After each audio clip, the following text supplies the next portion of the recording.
하나님 말씀 보시겠습니다. 오늘 하나님께서 우리에게 주시는 말씀은 스바냐 3장 17절 말씀입니다. 스바냐 3장 17절 말씀.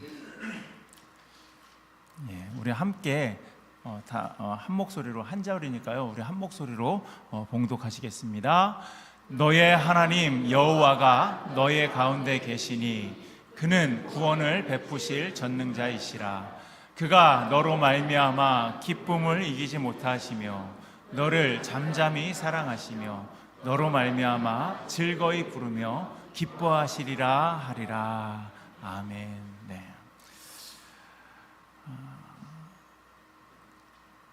어떤 분이 저한테 뭐 하시는 분이냐고 이렇게 한번 물은 적이 있습니다.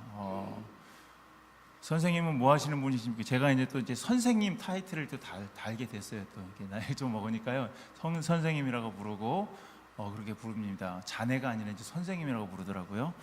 선생님은 뭐 하시는 분이십니까? 이렇게 저한테 물어보셨어요. 그래서요, 제가 예, 저는요 목사를 하고 있습니다. 이렇게 얘기를 했어요. 그랬더니 저를 이렇게 보시더라고요. 막 이렇게 보시면서 어느 지역에서 목회를 하고 계시냐고 그렇게 물으시더라고요. 그래서 예, 저는 코퍼스 크리스티라는 지역에서 목회를 하고 있습니다. 이렇게 얘기를 했어요. 그랬더니 깜짝 놀라시는 거예요. 그래서 왜 깜짝 놀라나 해서 왜 그렇게 놀라시냐고 제가 물어봤어요. 그랬더니 아니, 목사님 같으신 분이 그 시골에서 지금 목회하고 계시냐고, 목사님은 저기 도시에서 하셔야 되는 거 아니냐고 그렇게 해서 제가 많이 부족하고 그리고 저는 저희 동네가 너무 좋아서 떠날 수가 없다고 그렇게 말씀을 드렸습니다. 요즘 세상은요 우리에게 그런 질문을 해요. 얼마나 성공했냐고. 오랜만에 이제 친구들을 만나서 친구 반갑다 이렇게 얘기하면서 악수를 하면서도요 제일 먼저 물어보는 게 뭡니까? 뭐하고 살아? 이렇게 물어보지 않습니까? 뭐하고 살아? 그렇게 물어보면서 나 지금 그냥 작은 뭐 이렇게 사업을 하고 있어. 그러면은요 눈이 휘둥그레져요. 너 같은 사람이 사업을 이렇게 이런 그렇게 그 사람을 이제 바라보게 되죠. 사람들은요 우리에게 그렇게 계속해서 질문을 던지고 있습니다. 얼마나 성공했냐고. 당신은 당신의 삶 가운데서 얼마나 성공했냐고. 그리고 당신은 세상 가운데에서 얼마나 가치 있는 사람이냐고. 그렇게 사람들은요 우리를 보고서 그렇게 묻습니다. 그렇기 때문에 요즘에 세상 사람들은요 그 성공의 어떤 그런 가치, 성공의 그 기준을요 뭘로 판단을 할까요? 어떤 것으로 세상에서의 그 성공했다라고 그렇게 가치를 판단을 받겠습니까? 제일 먼저 물어보는 게 뭘까요? 어느 대학 나왔어요? 어느 대학 다니십니까? 어느 대학 나왔습니까? 그러니까 명문대 졸업장을요 어떤 그 성공의 그 가치로 여기고 있다라는 겁니다. 그리고 한 달에 돈 얼마나 버십니까? 이렇게 물어요. 그렇지요? 한 달에 돈 얼마 벌어요? 이렇게 물어요. 그러니까 사람들은요 그냥 높은 연봉이나 이러한 것들로 가치를 매기는 거예요. 그리고 좀 전에 제가 말씀드렸듯이 외모나 아니면 그 몸매가, 제가 요즘에 몸매가 좀 별로 좋지는 않은데 그 외모와 몸매로 사람들의 그 가치를 매겨요. 그리고 또 요즘 젊은이들은 어떤 걸로 이제 가치를 매기냐면요 SNS, 그 인스타나 이런 거, 그 팔로워 수가 얼마나 되냐, 유튜브 팔로워가 몇 명이냐, 이러한 걸로 그렇게 사람들은요 그 사람이 성공했는지 실패했는지를요 그렇게 매깁니다. 또 성취한 어떤 그런 프로젝트들이 있잖아요. 뭐 했습니까? 그러면 저는 미국을 위해서 제가 스페이스 X를 이렇게 만들었습니다. 테슬라를 만들었습니다. 이러한 것들, 이런 업적들을 사람들은요 그 업적들을 보고서도 사람들이 성공의 여부를요 이렇게 판단을 합니다. 실제로 그 미국 심리학회에서는요 이런 조사를 했는데 G세대, 이제 MG도 아닌가 봐요. 이제 MG도 아니고 M도 빠지고 이제 G세대라고 그렇게 이야기하더라고요. G세대의 62%가요 어떠한 고민을 갖고 있고 어떠한 스트레스를 받고 있냐면 세상에서 다른 사람과 비교당하는 거, 그거에 엄청난 스트레스를 받는다고 합니다. 그리고 또 반드시 내가 어떤 일에 그 몸을 담았으면 그곳에서 성취를 얻어야 된다. 이 성취를 이루어야 된다라는 그 압박감으로 인해서 그 자존감에 많은 영향을 받고 있다라고 그렇게 62%가요. 젊은이들 62%가 그렇게 답을 했다라고 이야기합니다. 그리고 이게 포브스지 아시죠? 잡지의 포브스지에 보시면은요, 오늘날 젊은 세대는요, 자기의 자기의 가치, 그 자기의 가치를 어떻게 매기냐면 팔로워가 몇 만이냐, 몇십만이냐, 몇백만이냐, 그리고 좋아요가 몇 개가 붙어 있느냐, 그리고 요즘에는요, 그 어떤 사람을 찾게 되면은요, 이 사람에 대해서 얘기해주는 그 어떤 그 사이트가 있습니다. 링크드인이라는 그런 사이트가 있어요. 그래서 그 이름을 치면은요, 그 사람이 어떤 직책을 가지고 있는지 그게 나오는 그런 앱이 있습니다. 거기에서 평가를 받고 있다, 이렇게 분석을 해요. 즉 사람들은요, 지금 제가 이야기한 거를 보면은요, 어떠한 가치보다 어떠한 것을 더 보냐면은요, 내면의 가치, 내가 가지고 있는 그 내면의 그 가치보다 외적으로 보이는 그 외적인 그 조건들, 어떤 학교를 어디 나왔는지, 연봉을 얼마 받는지, 얼마나 잘생겼는지, 좋아요 팔로워 수가 얼마나 많은지, 그게 보여지는 것들, 보여지는 것들을, 조건들을요, 더 중요하게 여긴다라는 것입니다. 이렇게 사회가 정한 그 기준들에 우리는요, 자연스럽게 그렇게 묶이게 되는 거예요. 나보다 더 좋은 대학을 나온 사람하고 그렇게 얘기를 하면요, 괜히 위축이 됩니다. 이 사람이 나보다 더 많은 것을 알 텐데. 그렇기 때문에 많은 사람들이 자기 자신에 대해서 이러한 질문을 하게 되는 거예요. 나는 과연 사랑받을 자격이 있는지, 하나님도 나를 정말 세상 사람들의 그 가치 판단과 그 기준에 따라서 이렇게 보시는 건 아니실지, 내가 조금만 부족해도 하나님은 나에게 정말로 그 실망하시고 그 실망하심 때문에 나를 외면하시는 건 아닌지, 그러한 것으로 우리는요, 위축받게 됩니다. 우리는 종종 하나님을요, 어떻게 오해를 하냐면요, 그냥 기대가 큰 부모님처럼 그렇게 오해를 해요. 그래서 내가 잘해야 칭찬을 받고, 내가 잘못하면 야단 맞고, 또 죄 지으면 사랑받지 못하는 것으로 하나님께서 우리를 판단하시는 건 아닐까, 그런 걱정을요, 우리는요, 매일매일 하면서 살아가고 있습니다. 하지만 오늘 우리가 만나게 되는 그 하나님은요, 우리가 생각했었던 어떤 그 세상의 어떤 그 기준들이 있잖아요. 세상의 그 기준과는 완전히 다른 시선으로요, 우리를 바라보신다라는 것입니다. 오늘 본문 스바냐 3장 17절 말씀은요, 우리가 정말로 상상하지도 못하는 그런 그 하나님의 그 마음을 보여주고 있어요. 어떤 마음을 보여주고 계십니까? 그가 너로 말미암아 기쁨을 이기지 못하시며, 그가 너로 말미암아 기쁨을 이기지 못하시며, 이거는요, 단순히 그냥 좋아한다는 수준이 아니에요.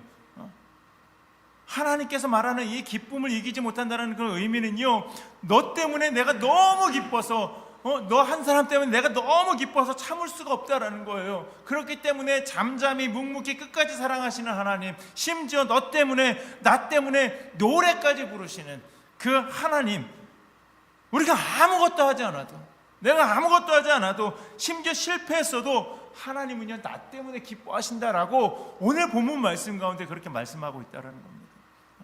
오늘 설교는요, 이런 마음을 가진 사람들을 위한 그런 말씀이에요.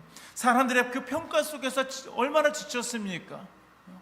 나를 사람들은요, 계속해서 평가합니다.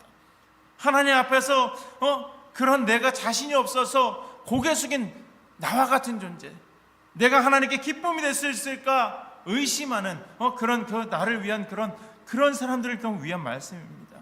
그것이 저를 포함해서 여러분들도 갖고 계신 걸 거예요. 그 마음일 거예요. 그런데 오늘 말씀을 통해서 하나님께서 이런 나에게 어떠한 말씀을 하시는지 우리가 오늘 말씀을 통해서 함께 듣기를 원합니다. 첫 번째로는요, 너희 하나님 여호와가 너희 가운데 계시다라는 겁니다. 스바냐 선지자 그 시대, 우리가 이제 수요 예배 때는요, 계속해서 이제 소선지서를 살펴보고 있는데, 선지자가 많다라는 그런 의미는요, 어떤 의미를 가지고 있는 거냐면요, 사람들이 잘못하고 있다라는 거죠. 많이 잘못하고 있다. 그렇기 때문에 선지자들이 많은 거예요. 한 사람으로 얘기해서 듣지를 못하니까요, 선지자들을 여럿을 하나님께서 세우시고 그 각 선지자들을 통해서 계속해서 이스라엘 백성들에게, 유다 백성들에게 계속해서 말씀하시는 거예요. 왜? 돌아오지 않기 때문에. 스바냐 선지자 시대는요, 그런 시대였어요. 이제 곧 망할 거의 시점 가운데 있는 그런 시대였었습니다. 그 시대를 잠시 살펴보면은요, 망한다는 것은요, 그 당시에 이스라엘, 그 유다가 망한다는 것은요, 종교와 정치가 완전히 혼란스러웠다라는 것입니다. 하나님의 백성 그 유다는요, 하나님이 제일 싫어하는 죄를 범했어요. 우상숭배라는 그 범죄를 범했습니다. 그 우상숭배를 하면서 도덕적인 그런 어떤 그 타락에 빠졌습니다. 그 결과 이제는 하나님의 그 심판이요, 이제 정말로 가까이 왔다. 그렇게 예고되어 있었습니다. 스바냐는요, 예루살렘에 받을 그 심판을 계속해서 선포하는 거예요. 너희들 하나님께로 돌아오지 않으면, 그러니까 선지자들이 계속해서 이스라엘과 유다에게 계속해서 선포하는 것들이 있었습니다. 여호와께로 돌아오라고. 그렇지 않으면은요, 심판이 너희 가운데 임할 거라고 그렇게 계속해서요, 선지자들이 계속해서 이야기를 했어요. 스바냐도 마찬가지였었습니다. 그런데 계속해서 스바냐 선지자도 계속해서 여호와께로 돌아오라고, 너희들 하나님께로 돌아오지 않으면은 너희들이 이제는 멸망할 거라고, 심판받을 거라고 그렇게 이야기했는데, 마지막 3장에서는요 전혀 다른 그런 메시지를 전하고 있습니다. 그거는요, 하나님께로 돌아온 자들을 얻을 수 있는 그 기쁨과 회복의 그 약속을 지금 스바냐 3장에서 그렇게 이야기를 하고 있다는 것입니다. 그 첫 번째가 무엇입니까? 너희 하나님 여호와가 너희의 가운데 계시니, 그 말씀이에요. 히브리어 원문에서도 이 표현은요, 그냥 단순하게 너의 가운데 계시니라고 말씀하시지 않았습니까? 그냥 단순하게 어떤 그런 네 주변에, 아니면은 하나님이 너 근처 어딘가에 계셔, 그것이 아니다라는 거예요. 영어에도 in your midst라고 이렇게 되어 있지 않습니까? 그러니까 즉 가장 중심, 내 마음 한 가운데, 정말로 진짜 가까운 곳에 계신다라는 의미입니다. 출애굽기에서요, 우리가 이제 이 성막이 진 중앙에 있었어요. 그리고 이 성막 가운데 이제 12부족이 동서남북으로 나눠서 세 부족씩 해가지고 12부족이요, 그 성막을요 지키고 에워싸고 있었습니다. 그거가 연결되는 거예요. 하나님은요, 하나님의 그 백성과 거리 두는 분이 아니라 어디에 계시다고요? 우리 가운데, 내 안에, 우리의 삶 한가운데 계시다라는 거예요. 아픔과 혼란과 실패와 눈물 속에서도 함께 계시는 임마누엘의 하나님이시다라는 것입니다. 오늘도 그 하나님은요, 내가 아파하는 그런 자리 가운데에, 관계가 무너진 삶의 자리 가운데에, 실패한 마음의 그 중심에 계시다라는 거예요. 우리는 흔히 하나님이 그냥 멀리서 지켜보시는 분처럼 그렇게 느껴질 때가 많이 있어요. 그래서 우리가 하나님 어디 계시냐고 물어보면은요, 저기 하늘나라에 계시다고 그렇게 말하지 않습니까? 그런데 본문은요, 오늘 본문 스바냐 3장 17절 말씀에 그렇게 분명히 이야기하고 있어요. 너희 하나님 여호와가 어디에 계시다고요? 너희의 가운데 계시니. 너희의 가운데 계시니. 내 가운데 계신 하나님께서요, 어떻게 하신다고 이야기하고 있냐면 구원을 베푸실 전능자로 우리 가운데 계시다라는 겁니다. 이 구절은 히브리어로요, 구원하시는 강한 용사, 이 워리어로 그렇게 표현을 하고 있어요.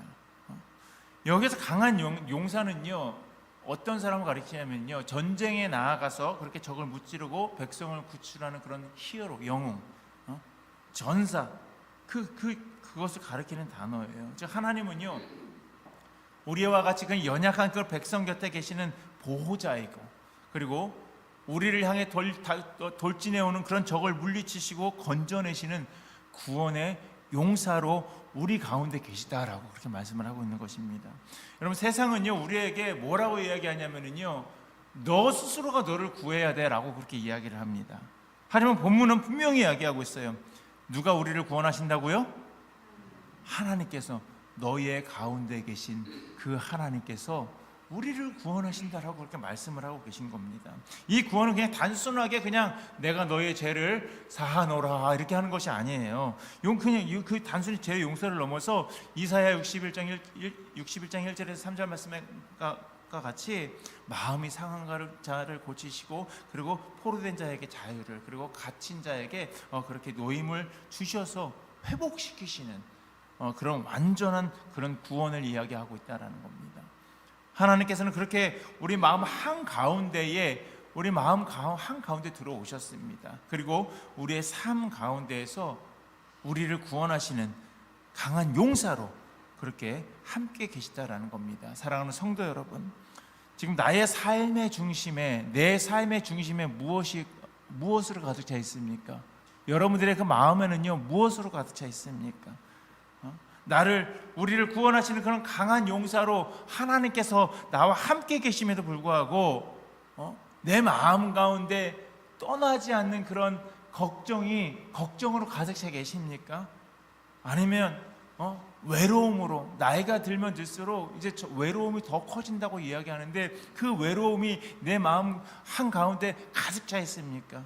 아니면 정말 내가 살아오면서 정말 실패했었던 그런 기억들이 삶의 흔적으로 남은 그 기억들이 내 마음을 꽉 채우고 있습니까? 여러분, 그 중심에 하나님께서 우리에게 말씀하고 계시잖아요. 너의 하나님 여호와가 너와 함께 계시다고. 그 하나님의 계심을 믿고 여러분 신뢰하시기를 바랍니다. 하나님은 강한 용사처럼 우리를 구원하시는 하나님이십니다. 우리를 위해 싸우시는 거예요. 우리를 위해서 기뻐하시고 또 우리를 구원하시기 위해서 우리의 삶의 중심에서 여전히 강한 용사가 되어서요 싸우고 계십니다. 그 강한 용사 되신 하나님을요 신뢰함으로 날마다 삶 가운데서 승리하시는 그런 저와 여러분들이 되시기를 주님의 이름으로 간절히 축원합니다. 두 번째로는요, 하나님께서 우리로 말미암아서 기뻐하신다라는 겁니다. 이렇게 하나님께서는요 우리 가운데 강한 용사로 그렇게 영웅으로서 그렇게 구원자로서 우리의 삶을 이끌어 주시는 그런 하나님, 그 하나님을 우리가 함께 살펴봤는데, 그렇게 우리를 지키시고 또 우리를 인도하시는 하나님이 오늘 본문 후반부에 우리를 얼마나 사랑하시는지 그리고 얼마나 기뻐하시는지 이 세 가지 표현으로 반복되어서 그렇게 나오고 있는 것을 볼 수 있습니다. 우리가 함께 말씀을 봉독하시겠습니다. 시작. 그가 너로 말미암아 기쁨을 이기지 못하시며 너를 잠잠히 사랑하시며 너로 말미암아 즐거이 부르며 기뻐하시리라. 아멘. 이 세 문장은요 사실 서로 다른 이야기가 아닙니다. 서로 다른 이야기가 아니라 하나님의 그 사랑, 하나님의 나를 얼마나 사랑하시는지, 우리를 얼마나 사랑하시는지를 반복해서 그렇게 이야기하고 있는 거예요. 그리고 그 표현은 점점 더 강하게 그렇게 표현하고 있는 것을 우리를 볼 수 있습니다. 하나님께서 얼마나 기뻐하시는지 정말로 말로 할 수 없어서요 그냥 세 번이나 반복해서 그렇게 다른 방식으로 표현을 하신 것입니다. 여러분, 우리도 누구를 좋아할 때 우리도 그렇게 이야기합니다. 어떻게 표현합니까? 너무 좋다고, 너무 사랑스럽다고, 그렇기 때문에 내가 감동이 된다고. 여러분 그런 말 많이 쓰지 않습니까? 그렇게 단어를 바꿔가면서 계속해서 표현을 합니다. 하나님도 지금 그런 거예요. 우리 때문에, 나 때문에 정말 감당 못할 만큼 기쁘시다라는 겁니다. 그 표현을요 바꿔가면서 세 번을 그렇게 표현을 하신 거예요. 그 첫 번째가 바로 그가 너로 말미암아 기쁨을 이기지 못하시며입니다. 너로 말미암아 기쁨을 이기지 못하. 마치 이런 장면이에요. 외국에 살던 아들이 저희가 이제 우리가 미국에 살고 있으니까 한 번씩 우리가 한국 부모님 댁을 방문하지 않습니까? 그래서 살던 아들이 몇 년 만에 이제는 다시 고국에 부모님을 방문을 한 거예요. 그러면은 그 아들을 어떻게 합니까? 깜짝 놀라면서 기뻐서 어쩔 줄을 모르면서 그렇게 표현하지 않습니까? 요즘에 제가 이제 그 유튜브를 보면은요, 제일 이렇게 많이 뜨는 게 그런 장면인 거예요. 파병 나간 그 아버지가 아니면 아들이 몰래 돌아와 가지고 자기 자녀들이 있는 그 학교에 가거나 몰래 가거나 아니면은 몰래 아버지 뒤로 가가지고 서가지고 이렇게 사진 찍히는 그런 장면들. 노래도 너무 슬픈 노래가 이렇게 나오는 거예요. 그러니까 눈물이 그냥 막, 그러니까 그냥 그 눈물을 그냥 머금게 하는 그런 영상들이요. 요즘 그 제가 이렇게 보는 거에 한 번씩 이렇게 나오는 거예요. 그러니까 정말로 기뻐서 어쩔 줄 모르는 거예요. 아버지 어머니가 그냥 달려와서 그래서 껴안고 눈물 흘리는 그런 장면들, 너무 반가워서 너무 기뻐서 그냥 말도 안 나오고 그냥 정말 눈물만 그렇게 쏟는 그런 기쁨이다라는 거예요. 하나님께서 우리 한 사람 한 사람을 볼 때 그런 기쁨을 느끼신다라는 겁니다.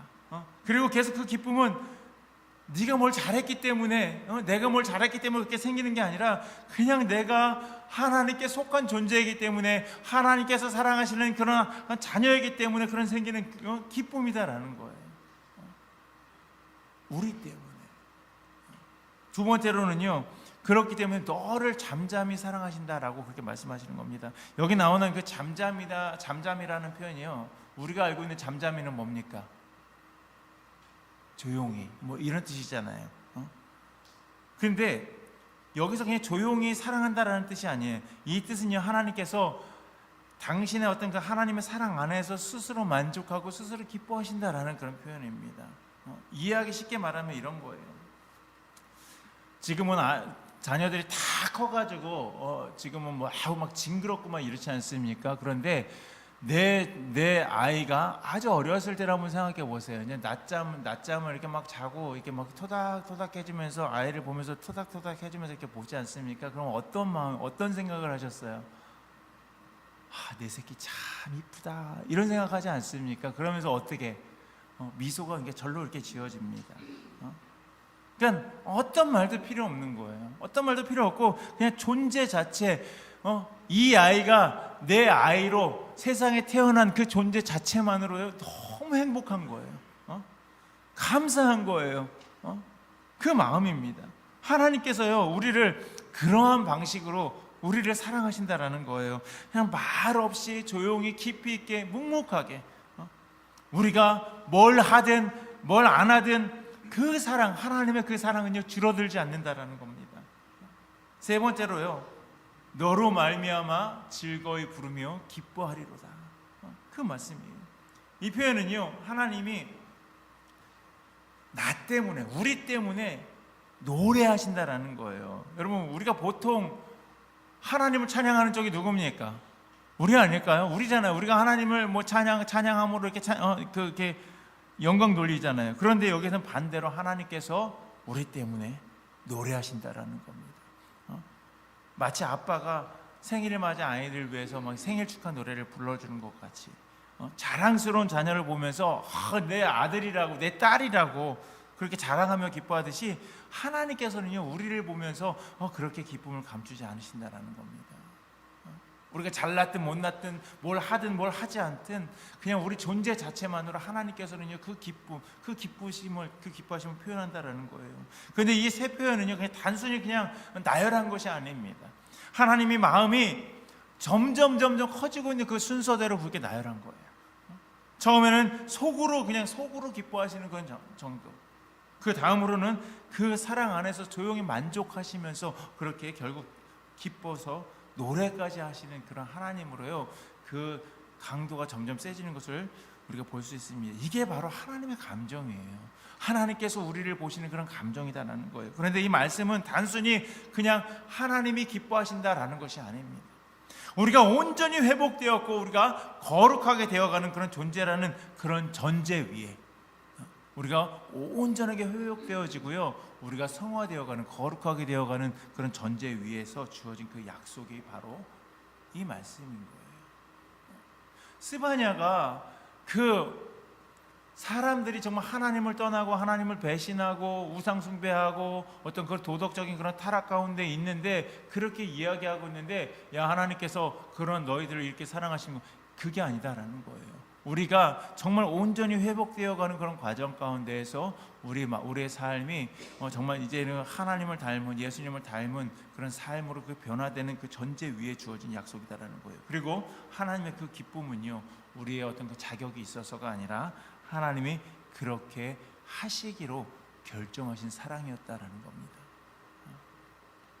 사랑하는 성도 여러분, 스바냐 3장 17절은요 우리에게 단순하게 그냥 정보를 주는 그런 말씀이 아닙니다. 이 말씀은 우리를요 변화로 초대하는 그런 말씀입니다.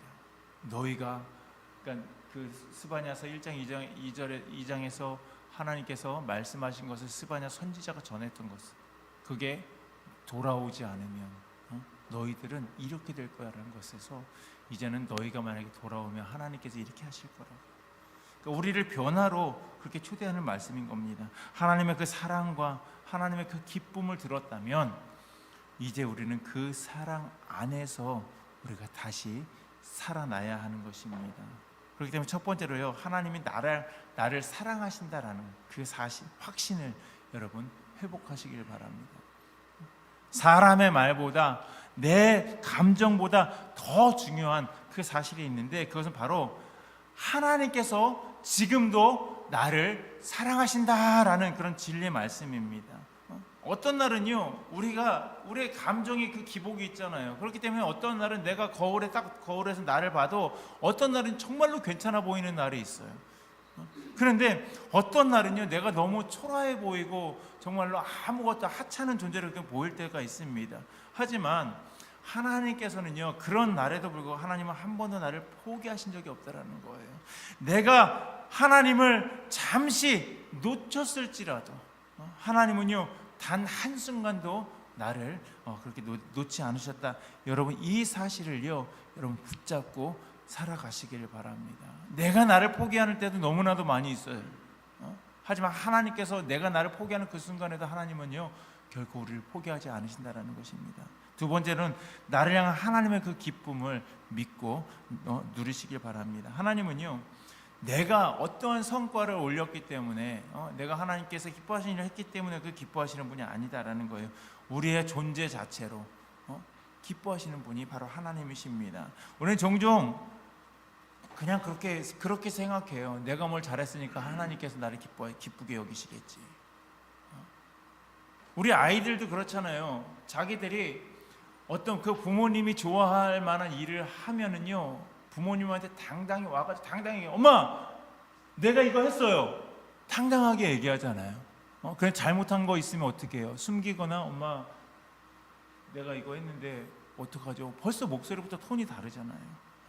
그렇게 생각한다는 거예요. 하지만 하나님은요, 그냥 나를 지으신 하나님, 우리를 지으신 것만으로도 기뻐하신다라는 거예요. 하나님께서 우리 사람을 지으신 목적이 뭡니까?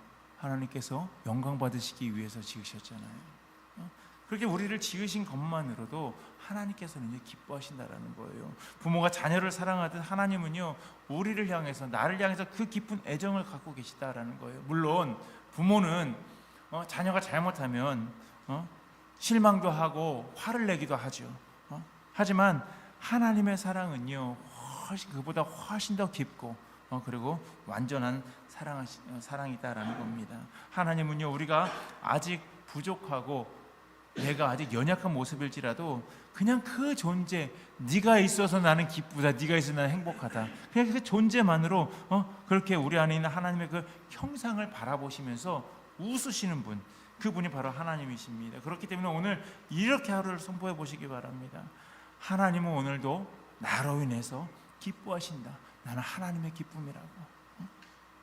이 진리를 마음에 새기고 살아가면은요, 내 신앙, 우리의 신앙은요, 우리의 믿음은요, 무거운 짐이 아닙니다. 그 기쁨 속에 하나님과 동행하는 그런 삶이 되게 되는 것입니다. 마지막으로 하나님을요, 기뻐하는 삶으로 그렇게 회복되시길 바랍니다. 우리가 하나님 안에서 정말로 그 기쁨이 회복될 때, 신앙생활은요, 그냥 억지로 감당하는 그 의무가 아니라 함께 누리는 그 사랑의 기쁨이 되는 것입니다. 기도할 때 우리가 말씀을 쓰고 있는데, 그리고 말씀을 쓰고 우리가 말씀을 읽을 때, 또 하나님 앞에 예배하며 우리가 찬양할 때 그 안에서 하나님과 함께 웃는 그런 우리가 되기를 원합니다. 사랑하는 성도 여러분, 스바냐 3장 17절은요 우리에게 이렇게 말씀하고 있습니다. 우리 함께 봉독하시겠습니다. 너의 하나님 여호와가 너의 가운데 계시니 그는 구원을 베푸실 전능자이시라. 그가 너로 말미암아 기쁨을 이기지 못하시며 너를 잠잠히 사랑하시며 너로 말미암아 즐거이 부르며 기뻐하시리라 하리라. 아멘. 한마디로 말하면은요, 그냥 하나님의 그 감정이 담긴 거, 하나님의 감정이 담긴 그 복음의 절정입니다.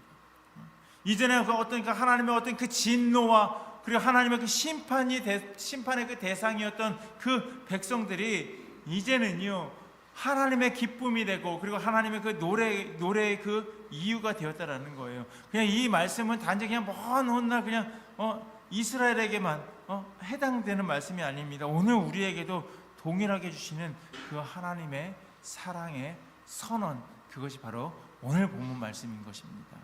얼마나 놀라운 이야기입니까?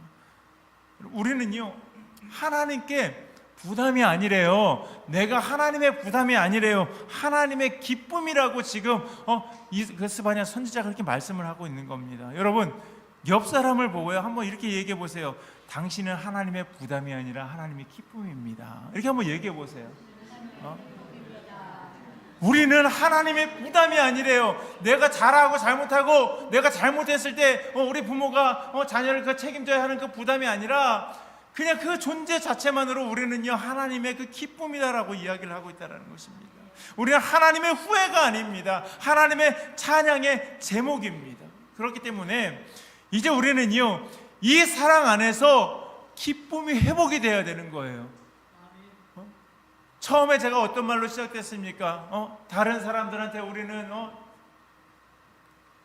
저 사람은 어떤 사람이야 판단을 받는 사람이었어요. 하나님께 내가 이런 잘못을 하면서 살아가고 있는데 하나님께서 정말 나를 사랑하실까? 그런 질문을 가지고 우리는 그 말씀을 시작했습니다. 그런데 여러분, 하나님은요 우리 존재 자체만으로도 우리는 하나님의 기쁨이라고 오늘 벌써 말씀하고 있다는 거예요. 그렇기 때문에 우리 자신을 향한 하나님의 그 시선, 하나님께서 나를 어떻게 바라보시는지 그 시선을요 믿으시길 바랍니다. 그 사랑 안에서, 하나님께서 우리에게 베푸시는 그 사랑 안에서 여러분 자유하시길 바랍니다. 그리고 하나님을 기뻐하는 그런 삶으로 여러분 나아가시길 바랍니다. 우리가 하나님께서 우리를 보시면서 기뻐하시고 사랑하시는 것과 같이 우리 또한 하나님을 그 기뻐하는 삶으로 나아가야 된다는 것입니다. 그렇기 때문에 내가 하는 그런 신앙생활이요 그냥 억지로 끌려가는 뭐 하나라도 내가 믿어야 되니까, 하나님의 가장 크신 분이라니까 그냥 그 하나님께 억지로 끌려가는 그런 의무적인 그런 신앙이 아니라 정말로 내가 기쁨으로, 내가 하나님과 함께 그 기쁨으로 노래하면서 그런 걷는 그런 여정으로 생각하고 즐거운 신앙을 여러분 신앙생활 하시기를 바랍니다. 오늘 드려지는 이 스바냐 3장 17절의 이 고백이 정말 우리의 마음 가운데 그렇게 새겨지고 이번 주 내내 정말 우리의 삶을, 여러분의 그 삶을 붙잡는 하나님의 그 음성이 되시기를, 그리고 여러분의 그 삶 가운데에서 여러분들이 하나님의 기쁨이 되시기를 주님의 이름으로 간절히 축원합니다.